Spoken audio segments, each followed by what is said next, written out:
ദൈവ തിരുനാമത്തിന് മഹത്വമുണ്ടാകട്ടെ. ഭാഗ്യവചനധാര ശ്രോതാക്കൾക്ക് യേശുനാമത്തിൽ വന്ദനം. ഏറ്റവും വാത്സല്യമുള്ള സഹോദരങ്ങളെ, വീണ്ടും ഒരിക്കൽ കൂടി ദൈവത്തിന്റെ വചന ശുശ്രൂഷയിൽ പങ്കെടുക്കുവാനുള്ള അനുഗ്രഹം തന്ന അത്യുന്നതനായ ദൈവത്തെ നന്ദിയോടെ ഞാൻ സ്തുതിക്കുന്നു. ഈ രോഗം മരണത്തിൽ അവസാനിക്കാനുള്ളതല്ല. വിശുദ്ധ യോഹന്നാന്റെ സുവിശേഷം 11-ാം അധ്യായത്തിൽ യേശു സ്നേഹിച്ചിരുന്ന ലാസറിന്റെ കുടുംബത്തെ പരിചയപ്പെടുത്തുന്നുണ്ട്. സഹോദരിമാരായ മാർത്തയും മറിയവും. ഈ മറിയമാണ് സുഗന്ധതൈലം കൊണ്ട് കർത്താവിനെ പൂശുകയും തന്റെ തലമുടി കൊണ്ട് അവന്റെ പാദങ്ങൾ തുടയ്ക്കുകയും ചെയ്തത്. ലാസർ രോഗബാധിതനായിരിക്കുന്നു എന്ന് പറയാൻ ഈ സഹോദരിമാർ യേശുവിന്റെ അടുക്കിലേക്ക് ആളയച്ചു. അപ്പോൾ യേശു പറയുന്നു, ഈ രോഗം മരണത്തിൽ അവസാനിക്കാനുള്ളതല്ല, പ്രത്യുത ദൈവത്തിന്റെ മഹത്വത്തിനും അതുവഴി ദൈവപുത്രൻ മഹത്വം പ്രാപിക്കുന്നതിനും വേണ്ടിയുള്ളതാണ്. യേശു ലാസറിനെയും സഹോദരിമാരെയും വളരെയധികം സ്നേഹിച്ചിരുന്നു.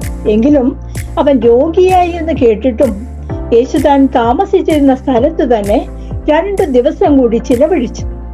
ലാസർ മരിച്ചു എന്ന വിവരം യേശു ശിഷ്യന്മാരോട് പറഞ്ഞു. എന്നിട്ട് അവരോട് പറയുന്നു, നിങ്ങൾ വിശ്വസിക്കേണ്ടതിന് ഞാൻ അവിടെ ഇല്ലാഞ്ഞതിൽ നിങ്ങളെ പ്രതി ഞാൻ സന്തോഷിക്കുന്നു എന്ന്. ഇതുപോലെയാണ് സിനഗോഗ് അധികാരിയായ ജായറോസിന്റെ കൊച്ചുമകൾ മരിക്കാറായി കിടക്കുന്നു എന്ന് അറിയിച്ചിട്ട് മരിച്ചതിന് ശേഷമാണ് യേശു അവിടെ എത്തുന്നത്. രോഗിയെ സുഖപ്പെടുത്തുക എന്നതിനേക്കാൾ എത്രയോ വിലപ്പെട്ട ഒരു കാര്യമാണ് മരിച്ചവരെ ഉയർപ്പിക്കുക എന്നത്. ശിഷ്യന്മാരും ചുറ്റും നിൽക്കുന്നവരും ദൈവത്തിൽ വിശ്വസിക്കുന്നതിന് വേണ്ടിയാണ് യേശു ഇപ്രകാരം ചെയ്യുന്നത്. ലാസറിന്റെ ശവകുടീരത്തിങ്കൽ യേശു വന്നു. അതൊരു ഗുഹയായിരുന്നു. അതിന്മേൽ ഒരു കല്ലും വെച്ചിരുന്നു. യേശു പറഞ്ഞു, ആ കല്ലെടുത്ത് മാറ്റുവിൻ. അപ്പോൾ സഹോദരി പറയുന്നു, കർത്താവേ, ഇപ്പോൾ ദുർഗന്ധമുണ്ടായിരിക്കും, ഇത് 4-ാം ദിവസമാണ്. യേശു അവളോട് ചോദിച്ചു, വിശ്വസിച്ചാൽ നീ ദൈവമഹത്വം ദർശിക്കുമെന്ന് ഞാൻ നിന്നോട് പറഞ്ഞില്ലേ? അവർ കല്ലെടുത്തു മാറ്റി. യേശു കണ്ണുയർത്തി പിതാവിനോട് പ്രാർത്ഥിക്കുന്നു.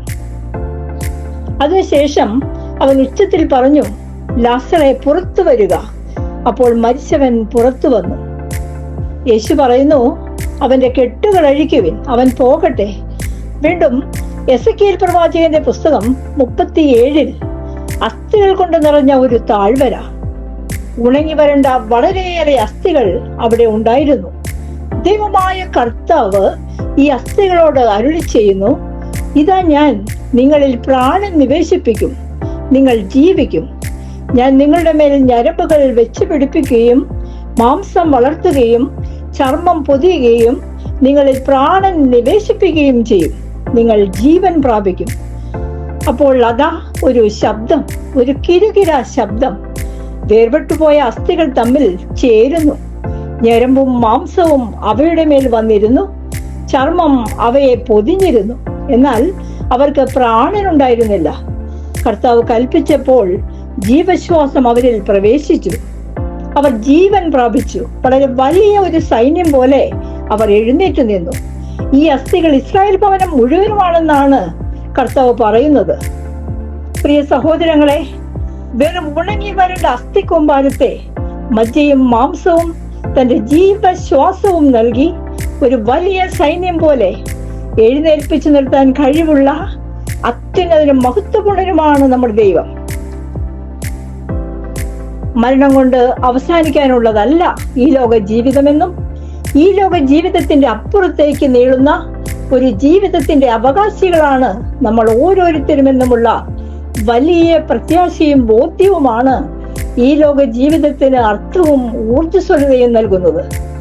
ആകയാൽ ഈ വലിയ നോമ്പിന്റെ ദിവസങ്ങളിൽ ഊർജ്ജസ്വലമായ ജീവിതം നയിക്കുവാൻ നമുക്ക് ഓരോരുത്തർക്കും ഇടയാകത്തക്ക വണ്ണം ഈ ലോക ജീവിതത്തിനപ്പുറം കർത്താവിനോട് ചേർന്ന് ജീവിക്കുവാനുള്ള ബോധ്യം നിലനിൽക്കുമ്പോഴാണ് നോയമ്പ് നോക്കുവാനും ജീവിതം ക്രിസ്തുവിനോട് ചേർന്ന് ഉപവാസത്തോടും പ്രാർത്ഥനയോടും കൂടി ജീവിക്കുവാനും നമ്മെ പ്രേരിപ്പിക്കുന്നത്.